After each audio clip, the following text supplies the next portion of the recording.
அனைத்து நல்லுள்ளங்களுக்கும் வணக்கம். நான் உங்கள் ரவிக்குமார். தொடர்ந்து அமெரிக்கா, இஸ்ரேல், ஈரானுக்கான அடுத்தடுத்த அப்டேட். நாட்டாமல் துண்டு தூக்கிட்டு வந்துட்டார். இலே நிறுத்துங்களே என்னலே உங்களுக்கு சண்டை, என்னலே தாக்குதல், போங்க எல்லாரும் வேலையை பார்த்துட்டு கிளம்புங்க, அவ்வளோதான். இந்த பூ உலகில் அமைதி பிறந்து விட்டது. இனி 2 பேரும் அண்ணன் தம்பி ஆகிட்டாங்க, இந்த போரை நிறுத்துறோம் அப்படின்னு திடீர்னு நாட்டாமல் ஒரு பதிவு போட, அந்த பதிவை பார்த்துட்டு இஸ்ரேலும் ஈரானும் சரி நாட்டாமே சொல்லிட்டாங்க, நாங்கள் அமைதியாகிடுறோம் அப்படின்ற மாதிரி அவங்க சொல்ல, ஊடகங்கள் சந்திப்பில் சொல்ல. ஆனால் அதுக்கப்புறம் 2 நாடுகளும் வச்ச ட்விஸ்ட் இருக்குல்ல, அந்த ட்விஸ்ட்டு தான் நாட்டாம சொல்கிறது நடக்குமா, இல்லை பாகிஸ்தான் வேறு ஓடி வந்து தலைவரே இது மாதிரி முடிஞ்சதுன்னு சொன்னாங்களே அது நடக்குமா, அடுத்து என்ன நடக்கும்? மறுபடியும் பரபரப்பின் உச்சத்தில் இருக்கிறது உலக நாடுகள்.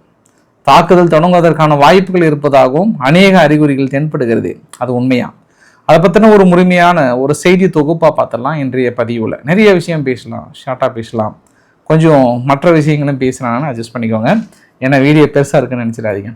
ஸோ வீடியோவில் போகிறதுக்கு முன்பு நீங்கள் நம்ம சேனலை சப்ஸ்கிரைப் பண்ணலாம், சப்ஸ்கிரைப் பண்ணிட்டு வாங்க. மறக்காம பெல் பண்ண கிளிக் பண்ண ஆல் ஆப்ஷன்ஸ் கொடுங்க. வீடியோ கொடுக்கலாம்.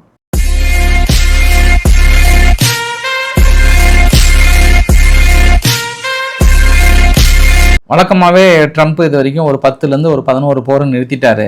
இன்னைக்கு 12வது போரை நிறுத்திட்டாரு. அதாவது இஸ்ரேல் ஈரான் நடத்திய தாக்குதல். இந்த தாக்குதலுக்கு அவங்க ஈரான் தரப்பில் என்ன வச்சாங்கன்னா ஆப்ரேஷன் நசர் அப்படின்னு ஒரு பேர் வச்சாங்க. இந்த ஆப்ரேஷன் நசரை வந்து ஒரு நசுக்கிட்டாங்க. அது இது நாட்டாம துண்டு எடுத்துட்டு இந்த பிராந்து கொடுக்கும்போது 2 தரப்புலையும் பேசும்போது நடுவில் உட்காருவாங்கல்ல, அந்த மாதிரி கடைசியில் வடிவேலு துண்டிடுதா கிளம்பு திருப்பம் தெரிச்சு கிளம்புன்றாங்கல்ல, அந்த மாதிரி நாட்டாம வந்து துண்டை சுற்றிட்டாரு. ஷூட்டிங் ஸ்டாப் பண்ணுங்க, கிளம்புங்க அப்படின்னு சொல்லிட்டாங்க.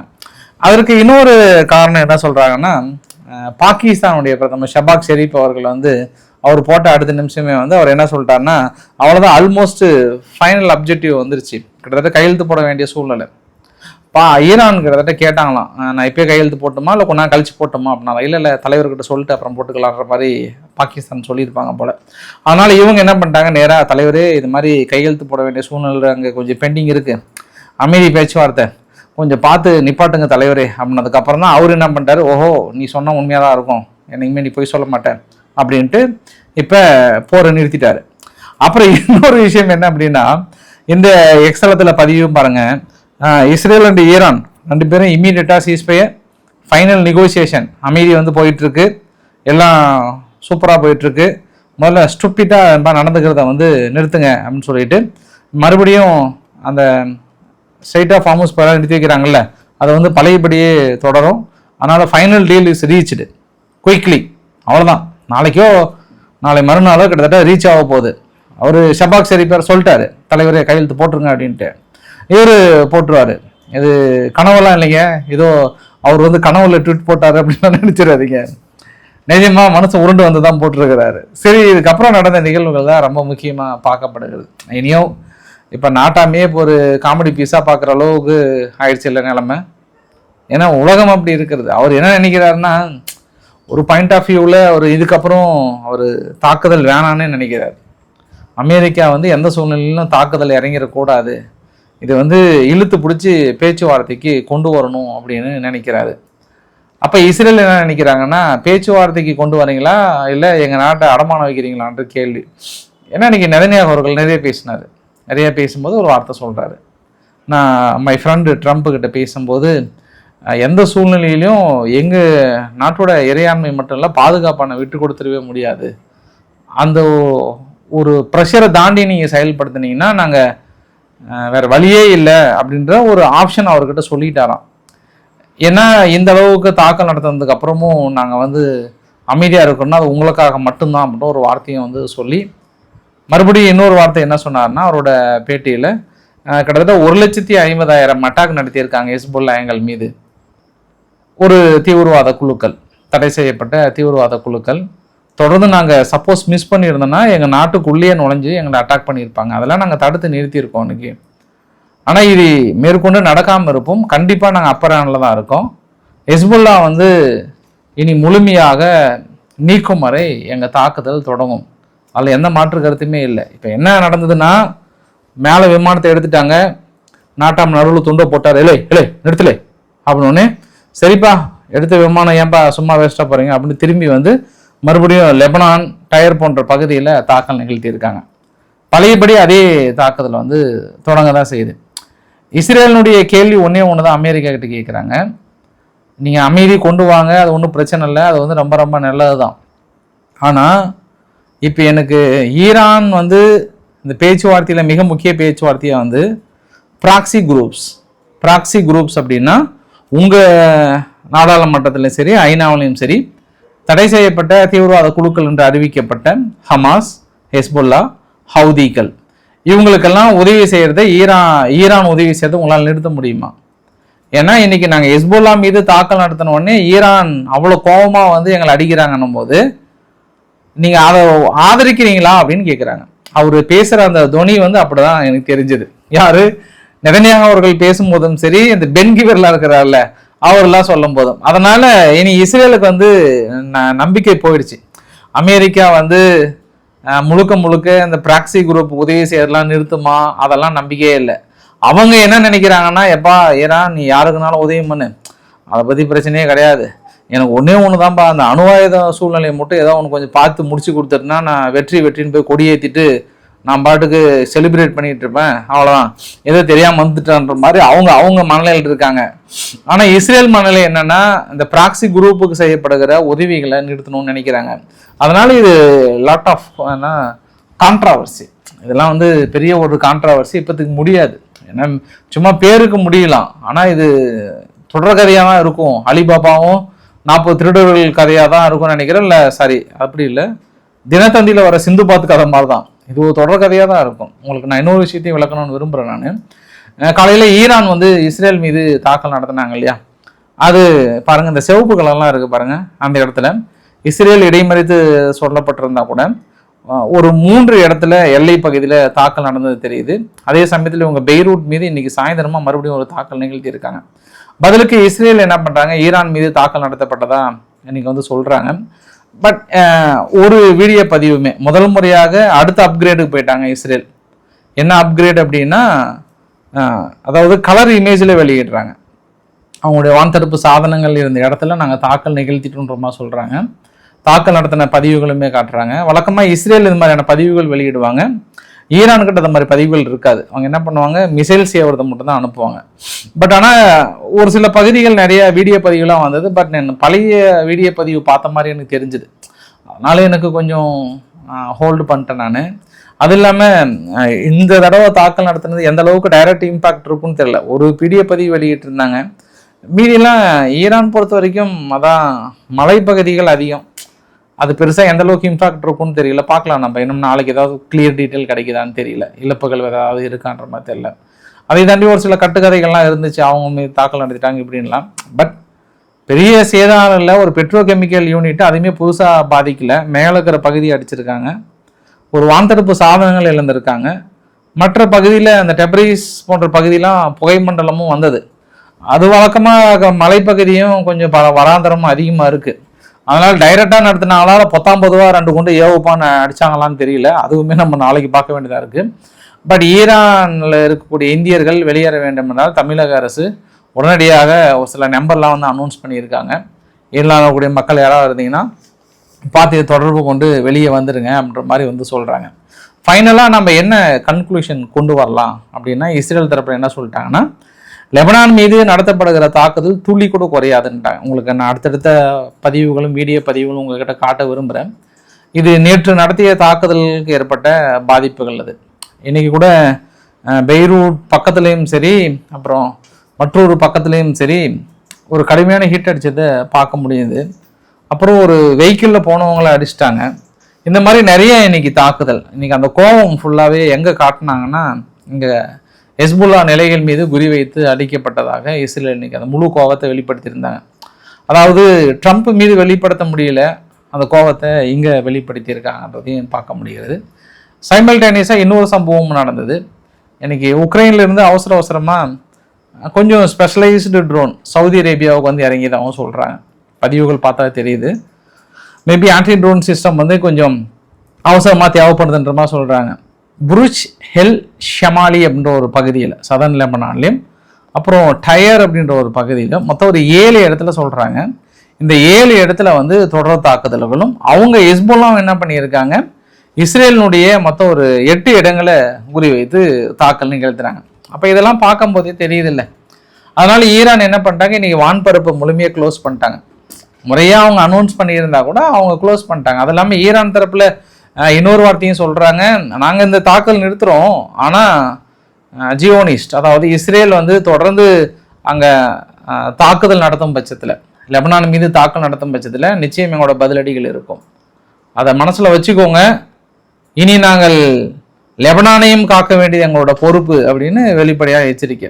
இப்போ அமெரிக்கா ஏன்ப்பா இப்பெல்லாம் பண்ணுறீங்க, எப்பா ஈரான் வண்ணாப்பா நீங்கள் வாங்கப்பா சும்மா தாக்கல் நடத்திட்டுன்ற மாதிரி தான் இப்போ ஐ திங்க் அமெரிக்கா வந்து கெஞ்ச சூழ்நிலைக்கு வந்துட்டாங்க. இப்போ வாங்கப்பா சும்மா கையெழுத்து போட்டு போங்கப்பா அமைதியானா, என்னப்பா அப்படி தாக்கல் நடத்திட்டு இருக்கீங்க, இன்னும் என்னப்பா நம்மளுக்குள்ள சண்டை, நம்ம கிராமத்தெல்லாம் பேசிப்பாங்கல்ல, அந்த சூழ்நிலைக்கு இப்போ அமெரிக்கா வந்துட்டாங்க. ஏன்னா இந்த பழைய தாக்குதலை வச்சுட்டே கதை ஓடிட்டு இருக்குங்க, பக்கம் பக்கமாக ஓடிட்டு இருக்கு. இப்போ அமெரிக்கா எங்கே போனாலும் பெரிய தள்ளையா சல்லையா இருக்குல்ல, நாய் வேறு குலைச்சிட்டே இருக்குல்ல. சரி, எங்கே போனாலுமே இந்த பீட்டர் எக்ஸத்து இருக்குல்ல, இதே வேலை தான். அமெரிக்க வீரர்களை தொட்டீங்கன்னா நீங்கள் செத்தீங்க, நாங்கள் சாதாரண ஆளும் கிடையாது, உலகத்திலே வலிமையான இராணுவம்னு இவங்க. ஆனால் அவங்க அதுக்கு மேலே. ஆனால் அப்படி இருந்து நீங்கள் ஈரான் மீது தாக்கல் நடத்துறதுக்கு ஒரு பெரிய கூட்டத்தை எதிர்பார்க்குறீங்க பாரு, இதுதான் பெரிய கேள்விக்குறி. நேட்டோவும் விடாகொண்டன் கொடாகட்டன் மாதிரி அவங்கள தள்ளி நீக்கிறாங்கன்றத ஒரு அடிஷனல் செய்தி. ஆனால் ஈராக் மட்டும் என்ன பண்ணுறாங்கன்னா, Iraq civil aviation authority ICAA இருக்காங்க இல்லையா, அவங்க மட்டும் மறுபடியும் விமான சேவையை வந்து தொடங்கி இருக்காங்க. இன்னைக்கு ஈரானுடைய ஸ்டேட் டிவி வந்து அந்த ஸ்டேட் ஆஃப் ஹார்முஸ் பகுதியை வந்து நாங்கள் எப்படி கட்டுக்குள்ளே கொண்டு வரோம், அதை எப்படி ஒவ்வொரு வெசல்ஸும் நாங்கள் கட்டுக்குள்ளே கொண்டு வரோம் ஒரு வீடியோ பதிவு வெளியிட்டாங்க. பாருங்கள் மக்களே, இது அமெரிக்காவுக்கு சேர்த்தி தான், உங்களால் ஒன்றும் இங்கே பண்ண முடியாது, இது மாதிரி நூற்றுக்கணக்கான போட் இருக்க உள்ள என்ன பண்ணிட முடியும் உங்களால் அப்படின்ற மாதிரி வந்து கேட்டிருக்காங்க.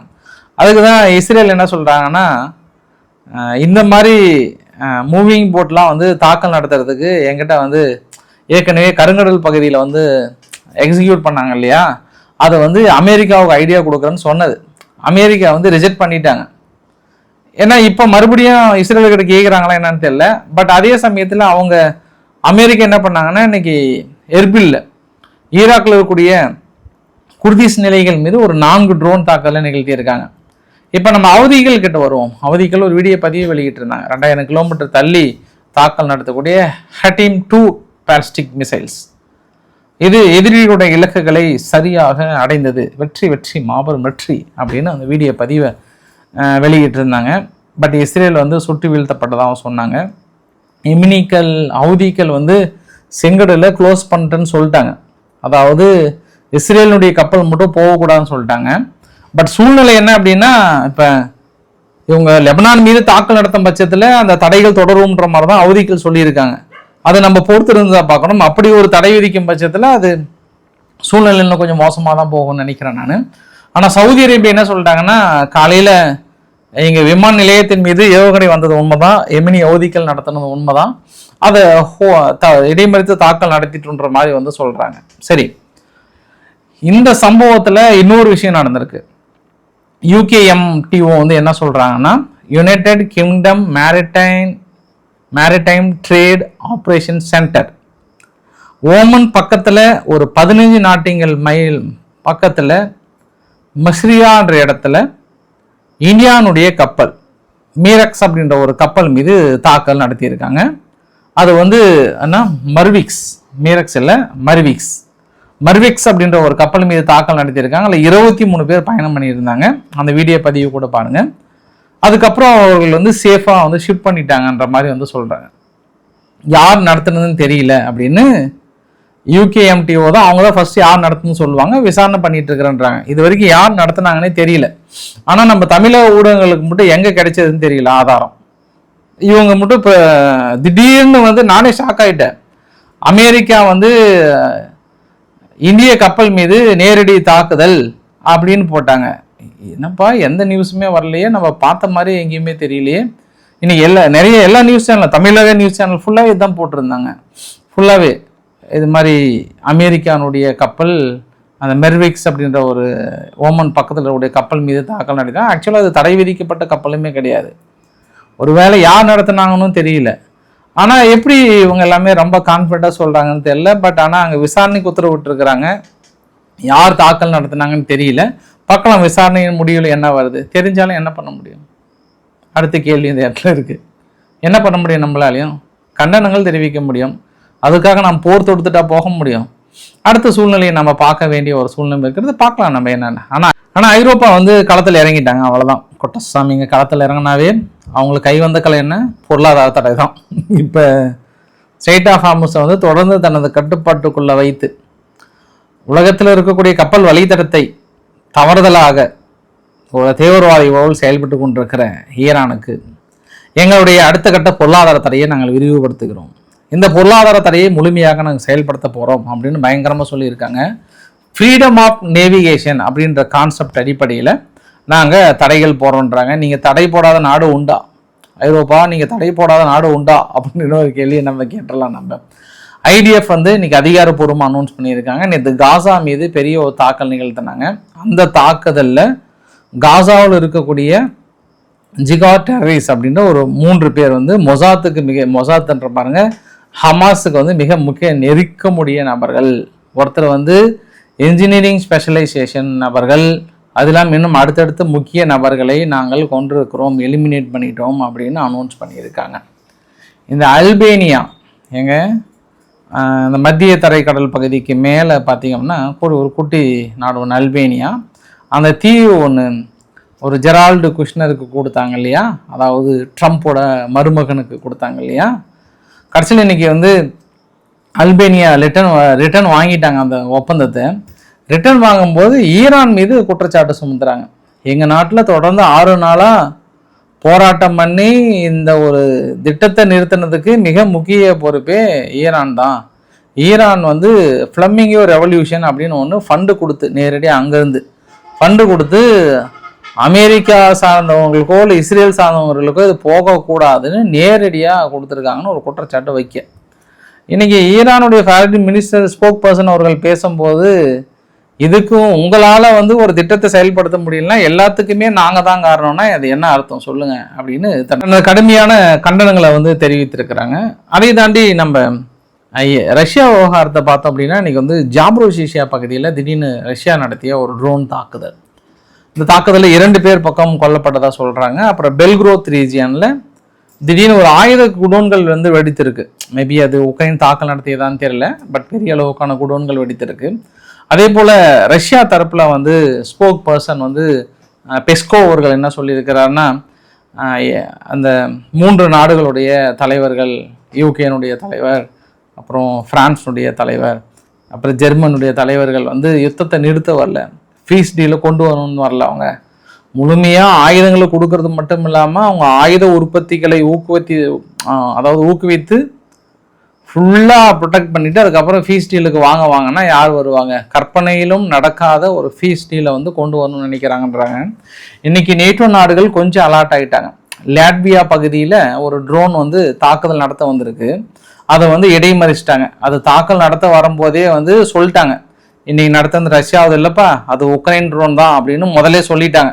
ஏன்னா நேட்டோ நாடுகள் புரிஞ்சுக்கிட்டாங்க இதுக்கப்புறமும் நம்ம வீரவாசனம் விடுறது வேஸ்ட்டு. ஏன்னா இது வரைக்கும் இவங்க விசாரணை பண்ணதில் ஒரு தடவை கூட ரஷ்யா ட்ரோன் வந்ததே இல்லை, எல்லாமே உக்ரைனுடைய ட்ரோன் தான். அதனால முன்கூட்டியே சொல்லிட்டாங்க லாட்வியா, இந்த டைம் உக்ரைனுடைய ட்ரோன் தான் வந்தது, ஆனால் அதையே நாங்கள் முன்கூட்டியே சுட்டு வீழ்த்திட்டோம் அப்படின்னு அவங்களே சொல்லிட்டாங்க. இது கூடுதல் தகவலாக பார்க்க முடியாது. வீடியோ நிறைவு பகுதியில் 3 விஷயத்தை பேசிடலாம். ஒன்று, ஹங்கேரி என்ன சொல்லிட்டாங்கன்னா, ஹங்கேரியுடைய மக்கள் வந்து பெரிய ஒரு போராட்டம், ஆன்டி இமிக்ரேஷன் அப்படின்ற ஒரு கான்செப்டை வந்து இந்த பீட்டர் மெக்யார் அவர் தான் விக்டர் ஓர்பன் அவர்களை தூக்கிட்டு புதிய அரசு அமைத்திருக்கிறார். புதிய அரசு அமைத்த உடனே வழக்கமாக ஹங்கேரியும் போலந்து என்ன பண்ணுவாங்கன்னா அவ்வளோ சீக்கிரம் அகதிகளை உள்ள விட மாட்டாங்க. ஐரோப்பாவுடைய பாலிசியிலேருந்து கொஞ்சம் தள்ளி நிற்பாங்க. அதனால் அகதிகள் இல்லாத ஒரு நாடாக ஹங்கேரி இருக்குது. இப்போ தலைவர் மெக்யார் வந்ததுக்கப்புறம் என்ன பண்ணுறாரு, நீக்கிட்டார். ஐரோப்பா எவ்வளோ அகதினாலும் நீ அனுப்பு எங்கள் நாட்டுக்குள்ளே. ஏன்னா அகதிகள் உள்ள அனுப்பாததுனால சுமார் 16.4 பில்லியன் யூரோ வந்து கொடுக்காம வச்சுருந்தாங்களாம். ஃபண்டு வாங்கிக்கிட்டு ஒன்றும் பிரச்சனை இல்லை, வாங்க நீங்கள் அனுப்புங்க அப்படின்ற மாதிரி சொன்னதுனால மக்கள் ஒரு மாதிரி போராட்டமே வெடிச்சு இத்தனை நாள் கட்டி காத்ததெல்லாம் போயிடுன்ற மாதிரி போராட்டம் பண்ணுறாங்க. ஓட்டு போட்டிங்கல்ல, வெயிட் பண்ணுங்கள், 6 மாதம் வெயிட் பண்ணுங்கள், உங்களுக்கு ரிசல்ட் வரும். சரியா? உடனே நீங்கள் எதிர்த்து போராட்டம் பண்ணாதீங்க. நாங்கள் வெயிட் பண்ணலையா, வெயிட் பண்ணுங்கள், எல்லாமே நல்லதே நடக்கும். அதனால் பொறுமையாக இருங்க ஹங்கேரி மக்களே. அதுக்கு என்ன சொன்னாங்கன்னா, இதுக்கு எல்லாத்துக்கும் காரணம் அமெரிக்கா தான், ஃபண்டிங் கொடுத்து இந்த போராட்டத்தை வந்து முடுக்கி வைக்கிறாங்கன்ற மாதிரி சொன்னாங்க. அப்புறம் சீனாவுடைய ஷி ஜின்பிங் அவர்கள் இப்போ வடகொரியாவில் காலடி வச்சிட்டார். மனுஷனுக்கு பிரம்மாண்ட வரவேற்பு. அப்படியே இந்த பக்கம் அந்த பக்கம்லாம் குழந்தைகளை வைத்து ஒரு அற்புத செயல்களை செய்து கொண்டிருக்கிறார்கள் அங்கே.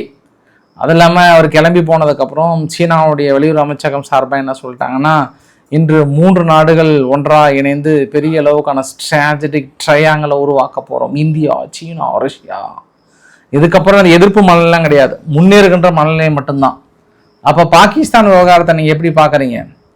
இந்தியாவும் பாகிஸ்தானும் எனக்கு 2 கண்கள் மாதிரி, 2 கண்களை போல இமை போல நான் பாதுகாப்பேன், அதனால யாரும் எங்களுக்கு எதிரிகள் கிடையாது அப்படின்னு திடீர்னு எனக்கு சீனா வீரவாசன்லாம் சொல்கிறாங்க. இது எத்தனை நாளைக்குன்னு தெரியலையே அப்படின்னு நினைச்சேன் நான். ஏன்னா நேற்று அங்கே ரஷ்யா என்ன சொன்னாங்கன்னா, அடுத்து இந்தியாவில் உலகத்தை கட்டியமைக்கக்கூடிய மிகப்பெரிய நாடாக நான் 4 நாடுகளை பார்க்குறேன்னு சொல்லிட்டு அமெரிக்காவை சேர்த்திக்கிட்டாரு. இந்தியா, ரஷ்யா, சீனா, அமெரிக்கான்னு சொன்ன உடனே இப்போ நாங்கள் 3 பேர் ட்ரையாங்கலாக ஸ்ட்ராட்டஜிக் பார்ட்னர்ஷிப்பை உருவாக்க போகிறோன்ற ஒரு அனௌன்ஸ்மெண்ட் கொடுத்துருக்காங்க. பார்க்கலாம். நம்ம ஃபைனலாக நான் இந்த ஒரு வீடியோவை பற்றி நான் டீட்டெயிலாக போகணும்னு நினைக்கிறேன். நான் டைம் இருக்கும்போது கண்டிப்பாக போடுறேன். இந்த கிரேட் நிக்கோபாரில் விமான நிலையம் கிட்டத்தட்ட 13,000 கோடியில் புதிய விமான நிலையம் மற்றும் ஓடுபாதை அமைக்க திட்டம். பாதுகாப்பு அமைச்சகம், சிவில் விமான போக்குவரத்து அமைச்சகம் இணைந்து செயல்படுத்தும் இந்த திட்டத்திற்கு 5 ஆண்டுக்குள்ள நிறைவு செய்யணும் ஒப்புதல் கொடுத்துருக்காங்க. இது இந்தியாவுக்கான அடுத்த ஒரு பாதுகாப்பு அம்சமாக பார்க்கப்படுகிறது. எந்த அளவுக்கான பாதுகாப்பு அம்சம்ன்றது நான் உங்களுக்கு டைம் அடுத்த வீடியோவில் தான் உங்களுக்கு கிடைச்சா நான் போடுறேன். ஸோ பிடிச்சிருந்தா லைக் பண்ணுங்கள், ஃப்ரெண்ட்ஸுக்கு ஷேர் பண்ணுங்கள், சப்ஸ்கிரைப் பண்ணுங்கள். ரவிக்குமார் சோமு சேனல். நன்றி, வணக்கம்.